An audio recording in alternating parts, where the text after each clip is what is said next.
In which war did you serve? In the Second World War. All right. And what was your branch of service and highest rank? I was in the U.S. Army, in the infantry, and my highest rank was private first class. And in what general locations did you serve, like the countries that you served in? Well, I did my basic training in the States. Then we went overseas, a month in England, and then we moved over to France. And do you want the dates and all that? We'll do that after. So all right, just okay. The general. That's perfect. Thank you. Mm-hmm. Were you drafted or? I was drafted. Did you? Okay. Mm-hmm. All right. And where were you living at the time? Where was I living? Where was I? Do you remember? Where was I living then? When? I don't know. It's all right. Parents. Hmm? Parents. What? Japan? No. Were you living with your parents at the time? What? I'm thrown here. Oh, were you living with your parents when you were drafted? Yes, I was. Okay, all right. So, did you have a choice of the branch that you served in? No. Nope. I was drafted into the Army because I did not get into the Navy or to the Air Force for the simple reason that I'm colorblind. Oh my goodness. That would make a difference. It would. Now, am I being recorded at this point? Yes. Oh, okay. Yes. And Frank, can you tell me about your first days in the service? At training camp, or where you went after you had your draft notice? Where did you go? Went to Camp Upton, and then we went to Fort McClellan, Alabama, for basic infantry. Okay. And what was boot camp like? What was training like? It was very hard, and it was very hot. It was in Alabama. And do you remember what time of year that was? Yes, that was in the summer. Summer. What year? 1943. Okay. All right. And that's in Alabama, huh? In Alabama. Wow. What were your first impressions when you arrived there? I just want to get on with it.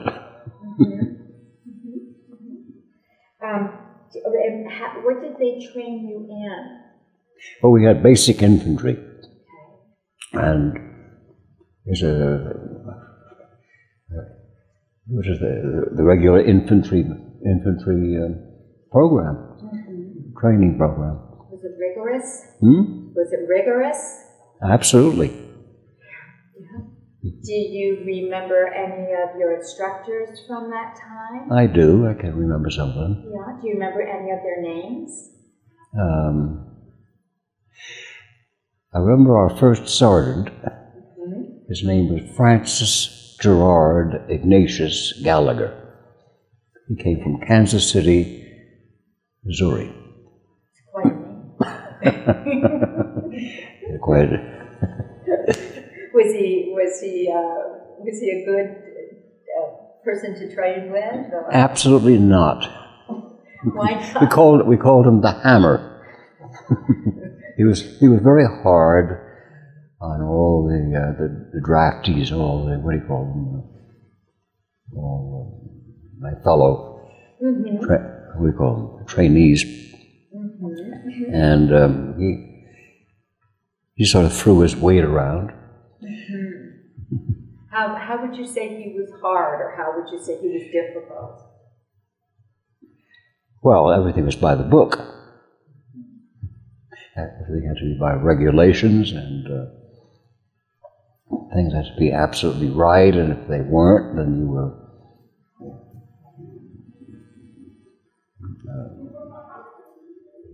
what the word is, you were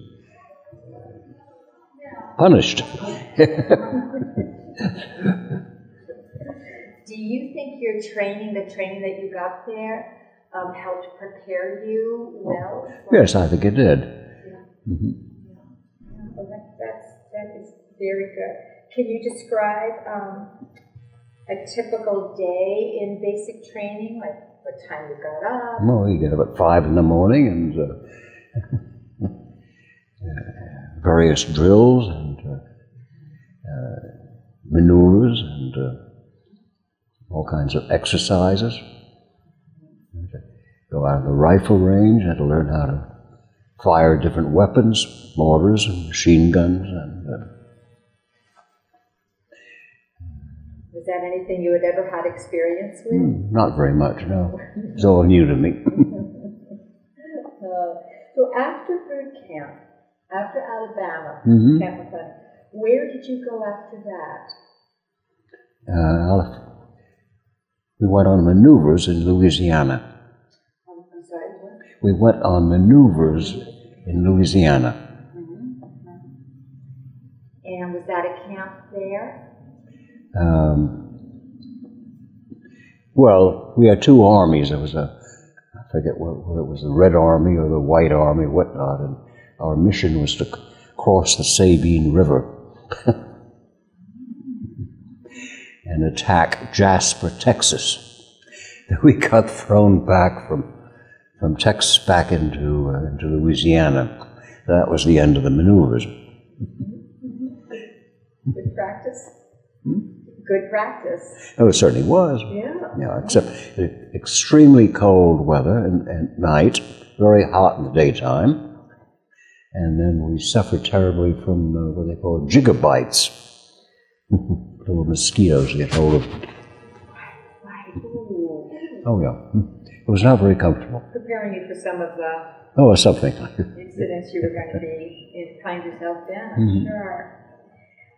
From Louisiana, then where did you go? Then I went to Camp Breckenridge, Kentucky. And what did you do there? Well, it was a continuation of. Then at that point, I had been assigned to the 75th Infantry Division. So you knew the group you were going to be with at that point? Well, at that point, we were getting ready for overseas duty before. And at Breckenridge, what did you do there? What kind of training there? A continuation of maneuvers and field trips and rifle range. Or river crossings? River crossings, all that sort of thing. Good. And then from Breckenridge, Kentucky, where did you go after that? Well, this was back in November 1943. Yeah, 1943. And we went over to England. We actually went to Wales. And we were there for about a month or so. Okay. Mm-hmm. And what did you do over in Wales? Well, we were continuing our training. And then from England, where did you... Well, at that point, we were getting ready for the invasion of Europe. And how did you get from Breckenridge to England? That boat. Do you remember the boat, the name of the ship? I think it was the SS Franconia. Really? Okay. It took us, I think, something like 10 or 15 days because we had to avoid torpedoes. Oh, that's a good thing. Trying to avoid those torpedoes. What was the crossing like? Well, it was not very eventful. Mm-hmm. But it took a long time because, as I said, the ship had to avoid areas where it would be subject to torpedoes. It's interesting. So you got to England. You landed in England. Mm-hmm. Do you remember the port that you landed at? Yes, in Liverpool, England. And in Wales, then you went. How did Well, you go from Liverpool to Wales was about a 3-hour trip. We went by train from Liverpool down to, well, the town actually is called Llanelli. What's it called? In Welsh it's called Llanelli. Mm-hmm. Yeah, but it's near Swansea. Swansea is a large town in Wales. And then from Wales? Well, then we were preparing for D-Day, for the Battle of the Bulge? Well, the Battle of the Bulge came afterwards. Oh. But my first engagement was the Battle of the Bulge. Okay, all right. So how did you get from England to, where did you go after England, and how did you get there?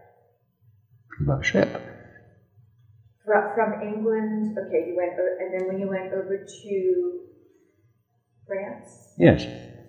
And what port did you arrive at in France? In France, we arrived at Le Havre. Le Havre.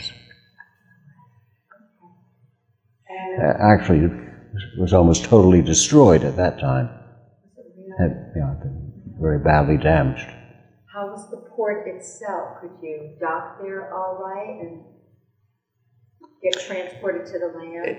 It wasn't easy because, as I said, the city had been practically totally damaged, and port facilities were not very good. But we managed when we were to dock at Le Havre.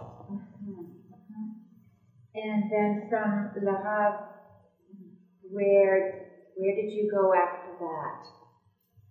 Well, and how?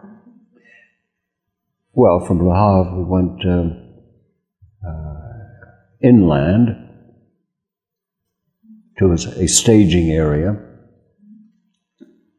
about an hour away from Le Havre, and we ended up in a sort of a muddy field.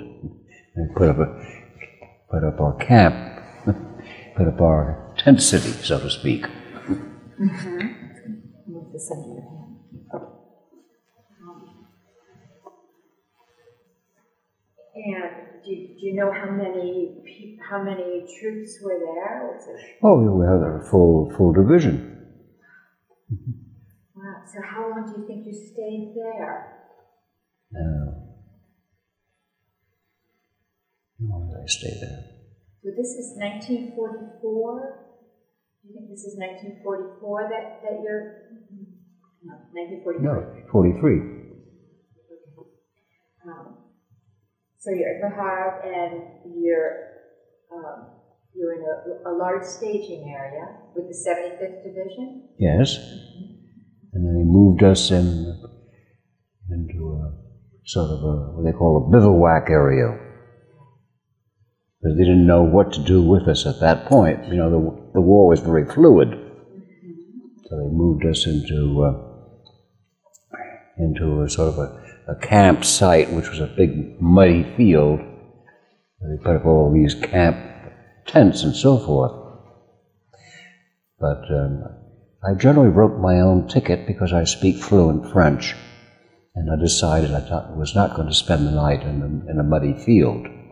So I went out on my own when I could get out, went to the neighboring town, and knocked on the door, and met my future wife. Yes. Just suppose that. I don't know if many people have that story. Well, it's quite an unusual one. Yes. My goodness. How did you converse? I mean, well, we spoke French. That was my first language, along with English. And how did you get to maintain, to see her more?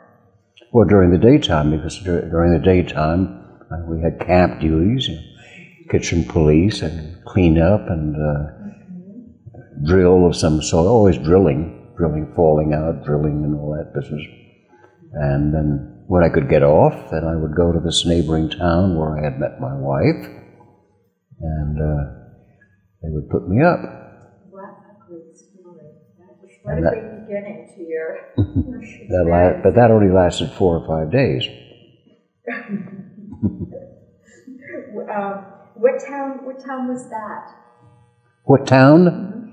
It was a very small town. It was a town called Fréville, Freville, which is near a larger town called Yvetot, Yvetot. And, that's the answer to your question. And then after you had to leave that area, well, at that point, the battle had become very fluid, and the Battle of the Bulge had started on the 16th of December, 1944. 1944. Oh, is that 40? No, 40. I'm getting my years mixed up. 44. Yeah, 44. Okay, yep, 1944. Mm-hmm. All right. So then you left that camp area? The camp area? The battles situation was very fluid because the Germans had launched this Battle of the Bulge, this great offensive, which, as I said, started on the 16th of December, 1944, and lasted until the middle of January, 1945. Can you describe leaving that staging area? How did you get to the lines with the Battle of the Bulge, where the Germans were coming? How did you get there? Part by rail, part by truck. They had, in those days, they used to call them 40 and 8s, which meant 40 men and 8 horses. And what did that mean? Well, crowded facilities. But they moved us as best they could. And what was the weather? Do you recall what the weather was like at that time? It started being cold, and it ended up being the coldest winter, I think, up to that point. Did you have proper supplies? No, we were very ill-equipped. We weren't ready for that weather. The whole thing took everybody by surprise, and the army had not, or the military had not anticipated the German offensive. And when it came, everybody, as I said, was caught off guard. And so they rushed troops up as quickly as they could from where we were. At that point, I was in France, and they moved us up from where I was in France into Belgium. And the transportation were either trucks or we used to call the 40 and 8 means of transportation, the 8 horses and 40 men in one wagon. But they managed to get us up to the front lines, and that's where the battle was taking place. So I got there right almost at the beginning of that battle. And where was your first encounter with? What was your first encounter within the Battle of Bulge? With the enemy? Well, it was on the 21st of December, I would say 17th of December. Yes, it was the 21st of December, 1944. And as I said, the battle had started on the 17th or 16th of December. So we got there just after it had started. So got right into the middle of it. Was there a particular town that you were near? Yes. Yeah, these are small towns. The main town was called Grandmenil, Grand, and then Menil in Belgium. There was also Salm Chateau, Salm Chateau, Chateau. That was in Belgium also. It was all in the Ardennes part of Belgium.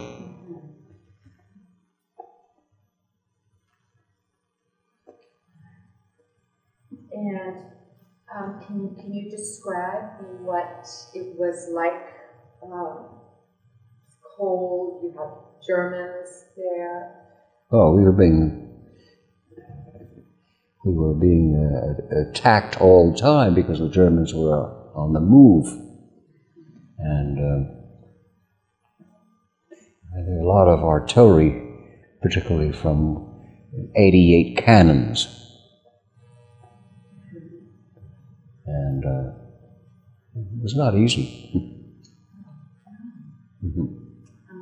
Where you were during the Battle of the Bulge, where did you sleep? Where? In the ground, mostly. Cold ground. And when not in the ground, we tried to commandeer farmhouses or wherever we could find settlements. But very much of the time was in what we call foxhole living. And that was cold? Well, as I said, it was the coldest winter that they had ever had. It was 25 below zero, something like that. Did you get sleep? It was very hard sometimes. I spent quite a few nights just trying to keep awake by rubbing my feet so I wouldn't... What you have to remember, really, is that we probably lost more men from frostbite and trench foot with amputations that would follow that than we did from enemy fire. Well, we had hand-to-hand fighting with the enemy, but I think the biggest killer of all was the cold. So for those soldiers who lost, were they sent home? So a lot of them had to go to the hospital. So that reduced... Or if they weren't killed, and settle the problem. Or they went to the hospitals. There were a lot of casualties, very heavy casualties.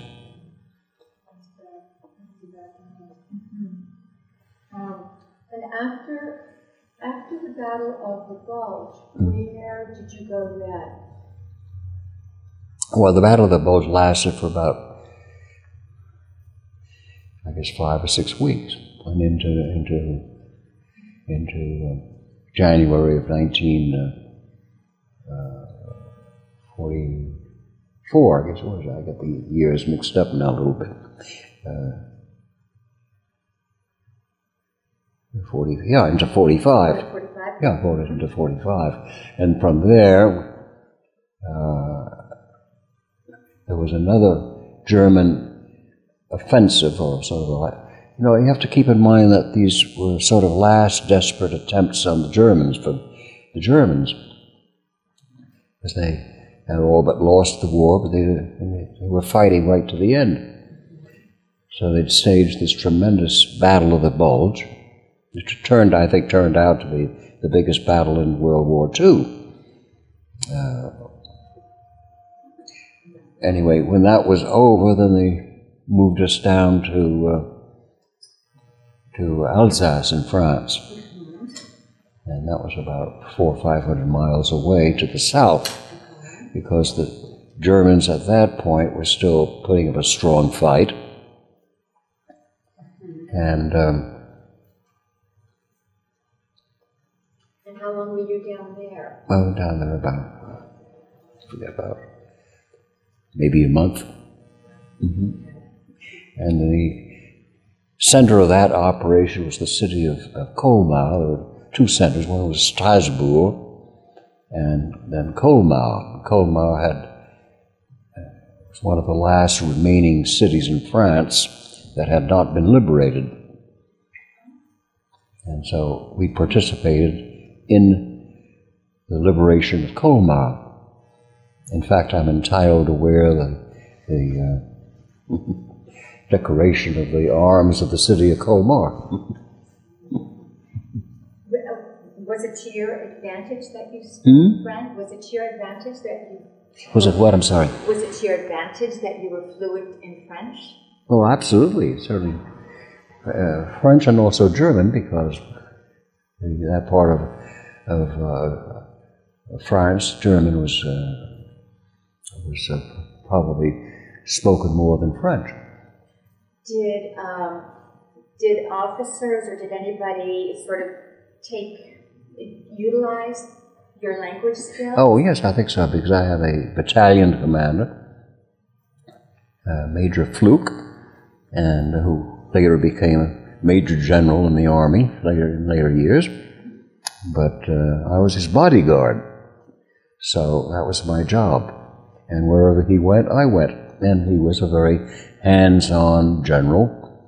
He was in the front lines all the time. There was no back, what do you call it? When you were, not when you were drafted, but at some point, like in basic training, was it known that you were fluent in 3 languages? Well, they knew that right from the beginning. Yeah. But this is typical Army, you see. I had skills in language, and rather than maybe make better use of me by putting me into intelligence, for example, or some such thing, they decided that I'd probably be better carrying a rifle and firing. But once you were there, it sounded like this Colonel Fluke? Well, I was with Colonel Fluke. I was he was Major then, actually. Major Fluke. Yeah. I was his bodyguard. That is what. And was it because of your facility in French and German? Well, it helped. I mean, I think that it turned out because I was able to interrogate German prisoners of war, and I made certain attempts to get the Germans to surrender sometimes. I made little speeches to them. And what would your speeches be about? Well, I won't say it in German, but that's what I did. I just spoke to them in German. I said, look, put your hands up and, come out and surrender because you're surrounded, which we were. And then that was my little speech was received by a burst of machine gun fire.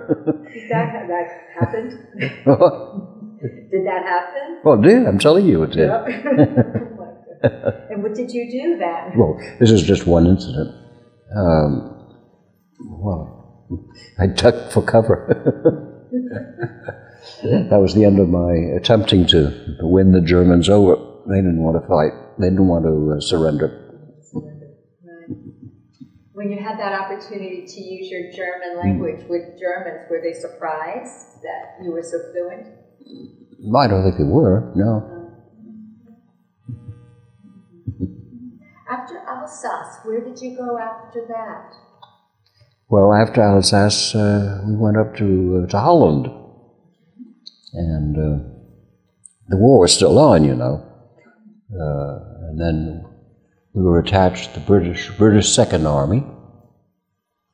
And this was all relatively quiet area. The fighting was still on, but it was a different kind of fighting.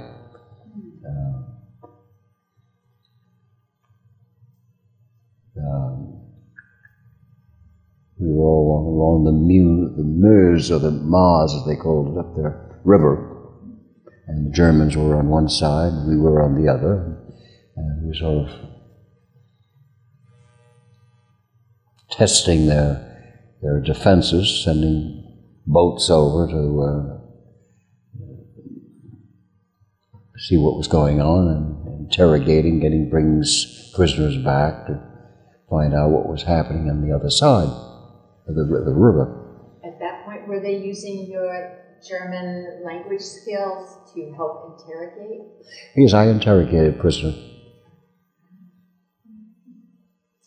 And then after Holland, where did you go after Holland? Where did I go after Holland? Well, then, yes, and then of course, after this was getting toward the end of the war, there was another what we called pockets of strong resistance. And the war wasn't over yet, but most of the battles then were around what they call the Ruhr, R-H-U-R-A, the Ruhr sector, the industrialized sector of Germany. And were there a lot of encounters with the Germans at that point? A lot of what? A lot of encounters with the Germans? Yeah, it was, they put up a pretty stiff fight. Do you know, when you were in Holland, do you know about what time that was, what month that was? When would that have been? I think that would have been around March or April.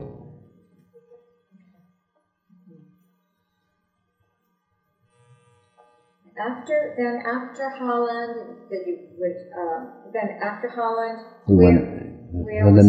The next fighting was in what we call the Ruhr pocket, which was sort of the last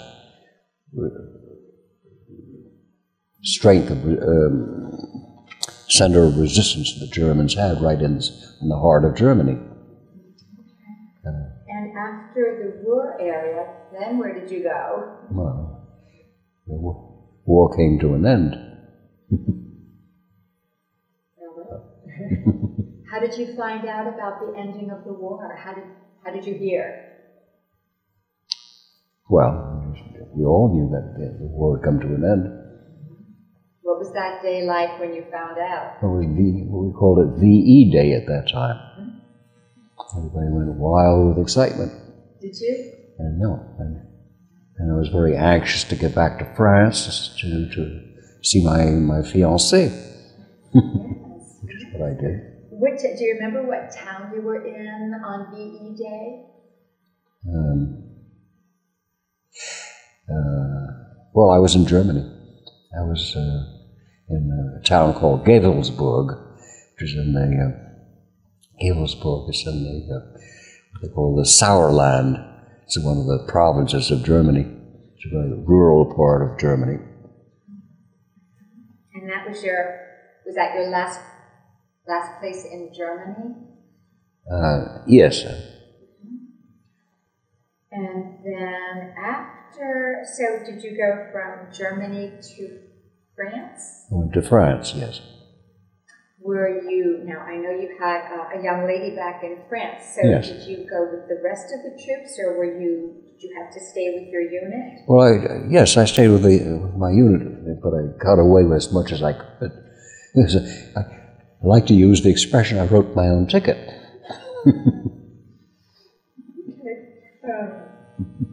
And then, which meant basically, instead of you're going to stay here and you're going to pitch your tent there and behave and that's it. I just get off at night and go off and do what I wanted to do in the next town. So by that time,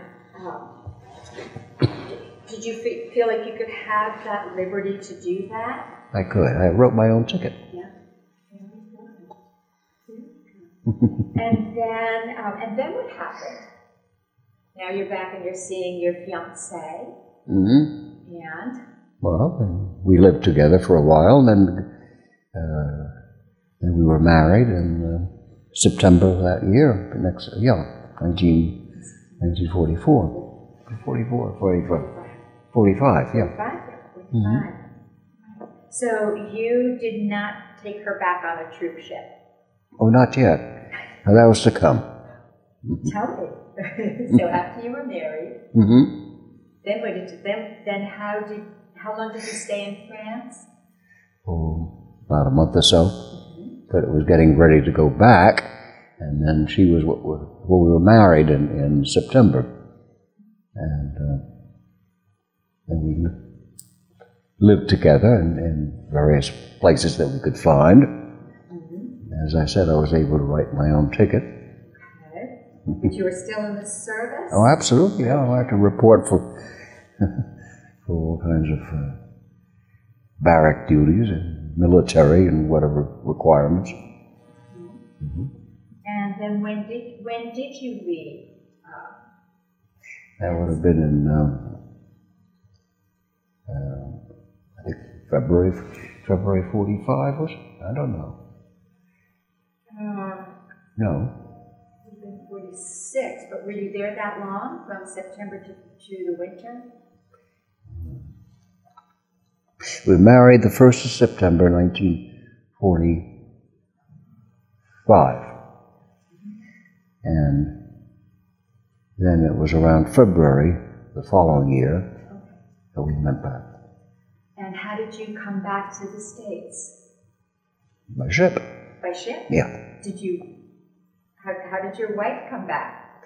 Well, she was what they called a GI war bride. And she had to go to, I think it was Bordeaux, to get a special. It wasn't easy to get transportation back and forth in those days. So she went back on her own, and I went back as best I could. And she came and joined me in New York at the end of the war. Did you go back on a troop ship? I went back, yes, went back on the troop ship. Do you remember the name of it? Well, it was the Franconia, and I think I forget one of them. One of them was called the Sea Porpoise. I forget which one it was. And then when you were back in New York, then what did you do? Were you still in the service, or were you discharged? I was discharged in February 1946, I guess it was. 1946. And we got you over there and around and back. And as I said, my wife was a GI war bride, and so she came over and she had to meet everybody, and it was sort of a great reunion. That is wonderful. And did you then settle in New York? Initially, yes. Well, yeah, my family lived in New York, so I stayed with them for a while. But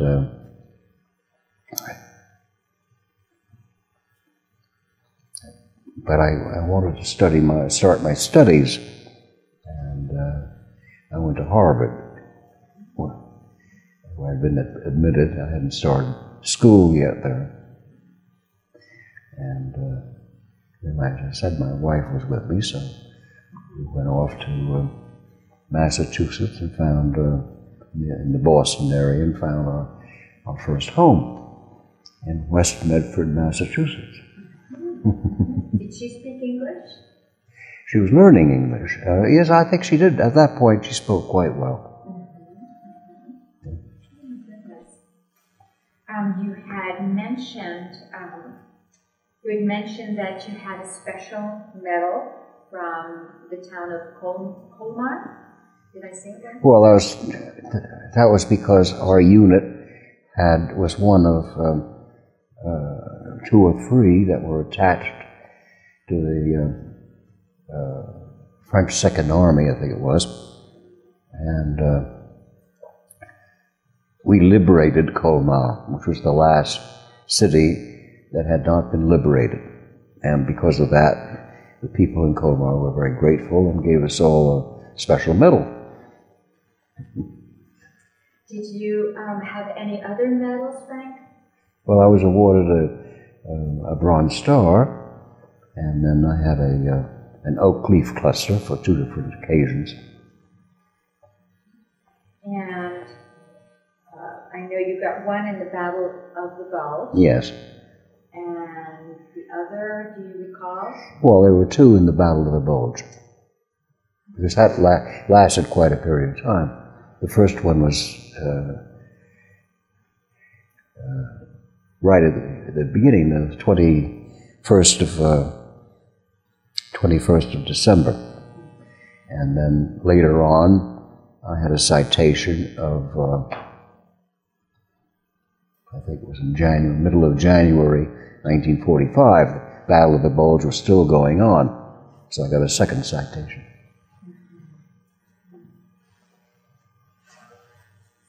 I'm going to talk a little bit about life in the service. Mm-hmm. How did you happen to stay in touch with your family back here in the States? Well, that wasn't all very easy because communications were very bad. My family wanted, for example, to come over to be at my wedding, but you couldn't get, because I was married in France, and they couldn't arrange transportation to come over. It wasn't easy to travel back and forth. But otherwise, I suppose email, whatever they called it in those days, letters would last maybe, it would take a week or so to go back and forth. Did you write letters? No, every day, almost every day.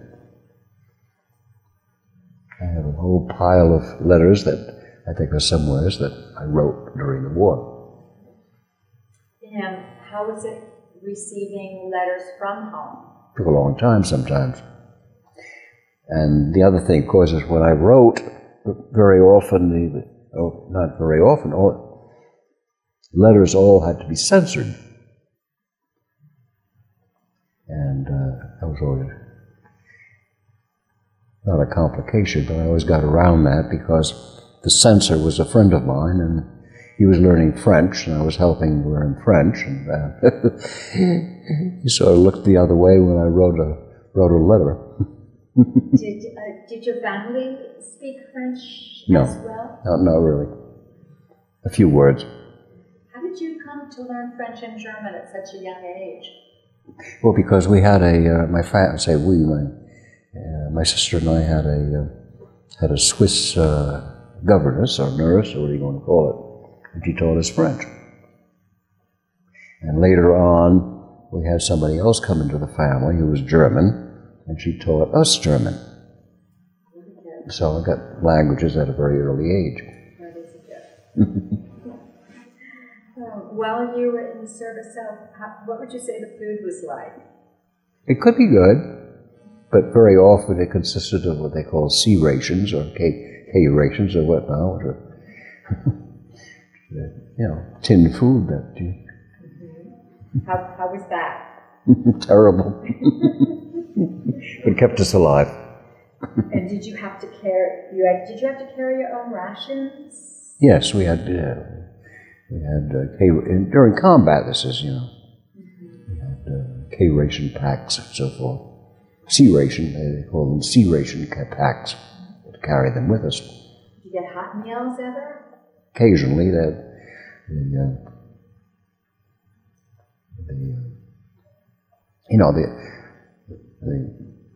the rear elements of the army would always prepare to have kitchens that would be moved up to the front lines when you were in combat. Otherwise, it was sort of army life. Were there times, did they give you rest time, or did they take you out of conflict and put you in a place where you could rest? Yes, occasionally. And then did you get a hot meal?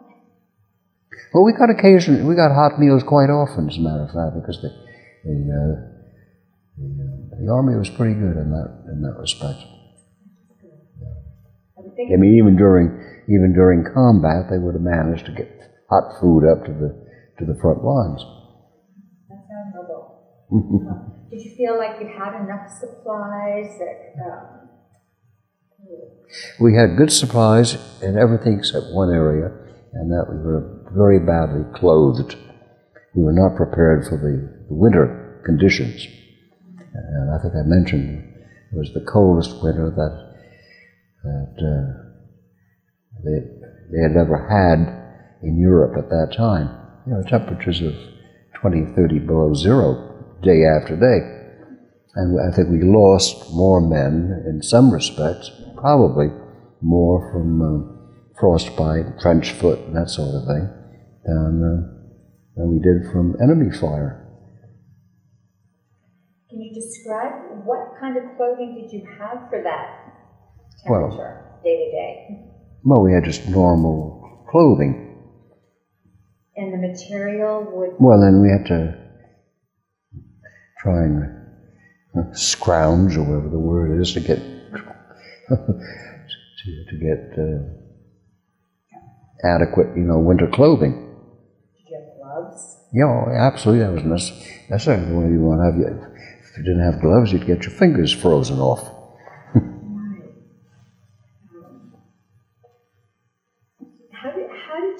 Did you wear eyeglasses or anything like that? I didn't wear glasses. That was good. I know, I was always wondering how soldiers would manage with eyeglasses and snow and bad weather. So you have hats and gloves and, and questionable footwear. Quite well, yeah. Actually, they finally made up for it, but it was inadequate to begin with. While you were over there, while you were overseas, did you feel stress or pressure? I don't know. It's if your life is on the line. I'm talking about battle now, combat. Under pressure all the time. I had very dear, close friends of mine that was blown up right in front of me. One of my best friends was a great big guy. He was 6'2", 6'3".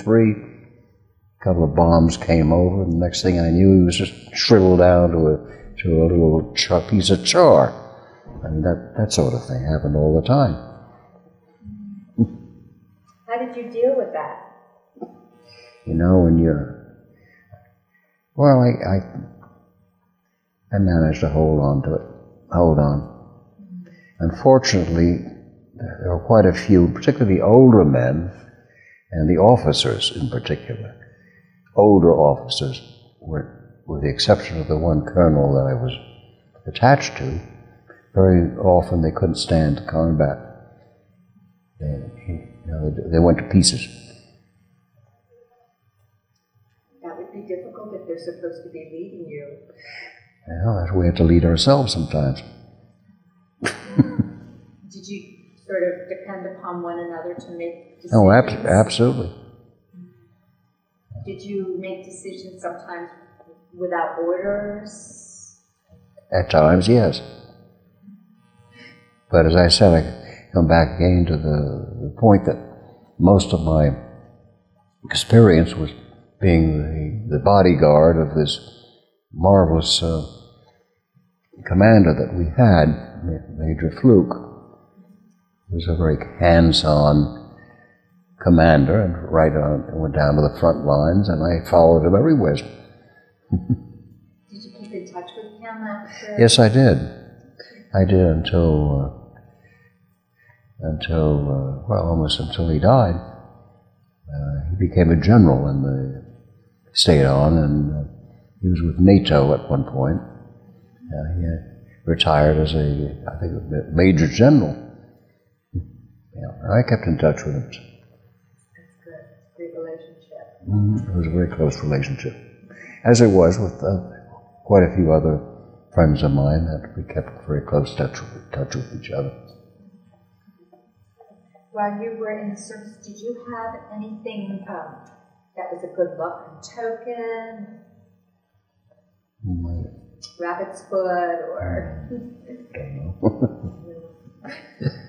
Nothing really. Just your own good sense. Just your own good sense. I guess so. Yeah. Did you see any USO shows while you were over there? Yes, they had USO shows, and brought over people to entertain us and so forth. Yeah, that happened quite often. Any entertainers that you remember? Nobody specifically, no. But there were good shows every once in a while. Do you look forward to that? Of course, yeah. And then amongst yourselves, did you play cards or have a way of entertaining? Well, I spent all the time I had available to be with my wife. That's good. Yes, yes. So I had my own lodgings outside of. I never spent a night in a barrack. There's always some nearby town that I could lodge in. And did you go on leave at all? Yes, a number of times. Mm-hmm. And where did you go? Well, I think one that comes to mind was Brussels. It was a great soldiers' town in that day. For some reason or other, the Belgians were much more.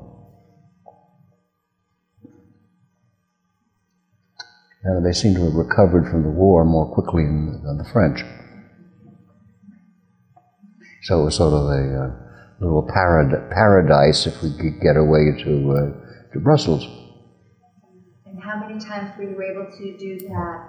Well, maybe 2 or 3 times. Mm-hmm. So that just got you away from the fighting and. Well, the fighting at that point was over. Mm-hmm. So during the fighting, during that time, did you have a leave at that time? No, not really. It kept you there. Do you recall any humorous events, any pranks that people would play, or? Well, toward the end of the war, there was one prank that I played was that, I spoke German. And I was with one of my close friends. And we were rounding up prisoners. There was all stragglers, so the Germans hadn't given up altogether, and there were little pockets of resistance.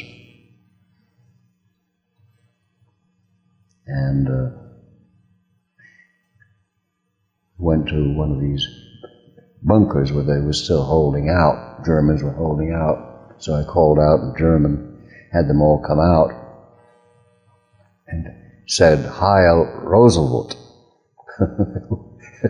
And they all replied, Heil Roosevelt, because they were afraid. So that was my prank of the day. That's a good switch. That was good. What did you think of your fellow servicemen?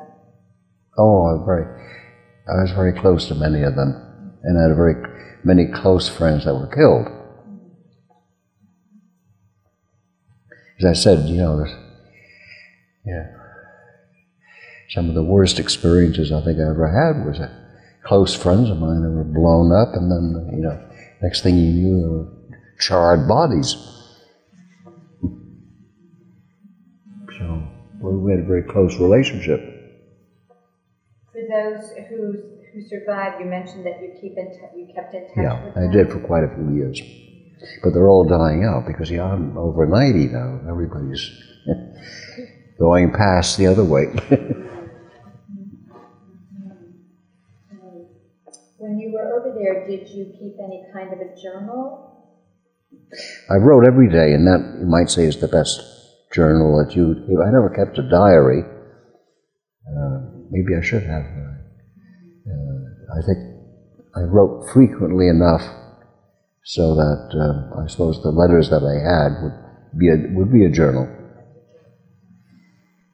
What was, when you came home, so after the service, what was your homecoming like? Oh, very happy, very glorious day. Because I came over by myself. I was married at that time, and it wouldn't be until a number of weeks after that my wife was able to join us, to join me. And then my eyes were set on starting in college under the GI Bill of Rights. So I had, thanks to Uncle Sam, I had 3 years of education at Harvard. What did you study? What did you take up? Well, I had two majors, basically. One was political science, and the other one was French literature. They were all sort of graduate because my grades were very high, so I was able to take graduate courses. What did you, with that education, two very, very wonderful majors, what did you do for your career? Well, I just wanted the best education I could get, no matter what the future would be. And I started in 2 years. I think it was 2 years at Harvard, completed my undergraduate work, did a lot of graduate work, and after that I was supposed to go into my father's business. And that was? Well, it was a rather large, very large actually, food manufacturer, and wholesale grocery and manufacturers of food products. And where was that based? In New York City. Is that what you ended up doing? Hmm? Is that what you ended up doing, being with your father? Well, in between that, I had 3 years at Harvard to get my graduate work out of the way. Did you ever use your French literature degree? Often.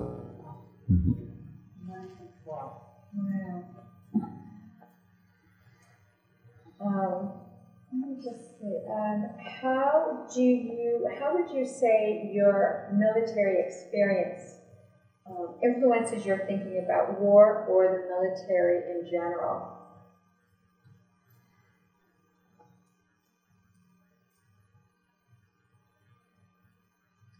Well, I believe that we have to have a strong military, given what's happened right after the war with our relationship with Russia and development of NATO and all the rest of it. It's essential to have a very strong military. I'm entirely in favor of that. When you came back, did you join any veterans organizations? Well, just the usual veterans associations, yes. American Legion, I think I belong to that. Are you still active in those? No. Okay. Did you attend any reunions? A few, but reunions sort of tapered off as the years went on. Now I'm spending a lot of time looking up old friends of mine and finding out most of them are dead. How are you looking them up? Through the internet, or? Well, fortunately, internet came along, but that internet's only been around 10 years or so. 15 years, I'm not sure. You know, you could Google things and find out who is who. I do it now all the time. I look up people I had lost complete contact with, but thanks to internet, Google, and all that business, I'm able to contact some people, and if they're still alive, they haven't passed on. Sort of renewed contacts. Is there anyone around in this area that you know from the service? In this area here? No.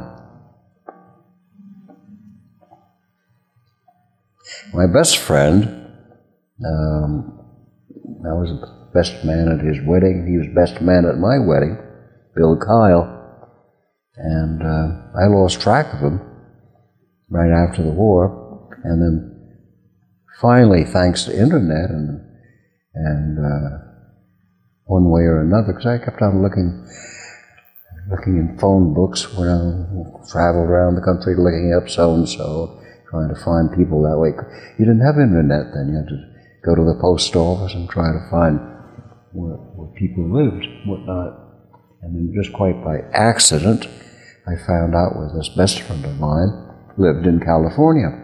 Is this Bill Kyle? Bill Kyle. So then we sort of, it was a very happy reunion. We stayed in very close touch with each other. And then unfortunately Bill had a tragic death He was building a house and he fell off a ladder. Oh. After all you've been through. That was my best friend. Do you have any other, the names of any other friends who are still alive? There are very few. But I keep on looking to see I might find somebody. Right. But there are not many left. Just ask, how did the service and your experiences there affect your life? Well, tremendously. Certainly. I think probably the best way of putting it is that it broadened my outlook on people in general. Because I came from a family that you would describe as a waspish family. Do you know what I mean? And we were very cliquish. In the Army, you got to know everybody. And that was the great blessing of the Army to me, because it just broadened your horizons. And you had friends, no matter what their economic, social conditions were, they could become your very close friends. So that I've tried to keep that along, keep that going as best I could. Well, Frank, is there anything else that you would like to cover that? Oh, at least I think you covered a lot of ground. In the interview? Oh, well, thank you very much. I haven't been very coherent, though. Maybe. No. So, there's nothing else you think you need to add? No, but I want to ask Andrea, because she knows my story. Have I left anything out that you think I should have mentioned or didn't? Oh, please do. She can't talk, can she? That's all right. I think I covered everything. I actually do remember Andrea had told me something about your wife's wedding dress. Well, yes. Yeah. Well, I had the good fortune of liberating, we use that word all the time, in Germany at the end of the war. I liberated a manufacturer of parachutes. And I was engaged at that time, and the wedding was coming up, and I said, well, this is a wonderful idea. I got a truck that loaded up with great big rolls, tremendous rolls of silk, which was a very rare commodity in France at that time. And maybe 10 or 15 of these big rolls, and got them over to France. And that was what my wife's wedding dress was made of, and her bridesmaids. Can I ask what color was the silk? It was white. It was beautiful, white silk. Yeah, we have to keep in mind that luxury like that was just unknown in France at that time because of the war. I'm curious, what did you have for rings? I know metal was that a... Well, I had a wedding ring. You could buy proper wedding rings then. I mean, yeah. There was some shortage of able to work it out and things like that. Oh my goodness! I bet. Who made the dresses? Well, my wife had various friends in her family. They made all the dresses.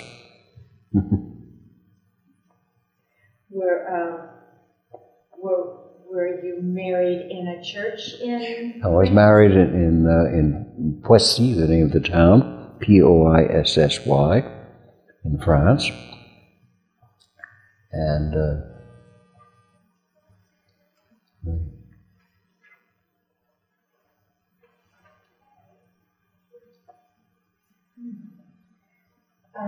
did you have a wedding luncheon? Oh, yes, we did. Yeah. It lasted 5 hours. Maybe 6. And who coordinated that? Well, my wife's family did. Oh, it sounds like a joyous It occasion. was a very joyous occasion. Yeah. And I had some Army friends that came, and my friend Bill Kyle was there. He was my best man. I had a cousin that came from Germany, and he was in the Army. He came and joined the wedding. And did you have any music at the Yeah, wedding? well, yes, because one of my very close friends was a concert pianist and went on to study at Juilliard and became quite a well-known pianist and organist. And was he able to perform at your wedding? He was at the wedding. How did he get? Was he in the service? Yes, he was right in the service with me. Mm-hmm. That is wonderful. Yeah. That is wonderful. Norman McNaughton. What a very special event. It was. Yes, that's a very special event.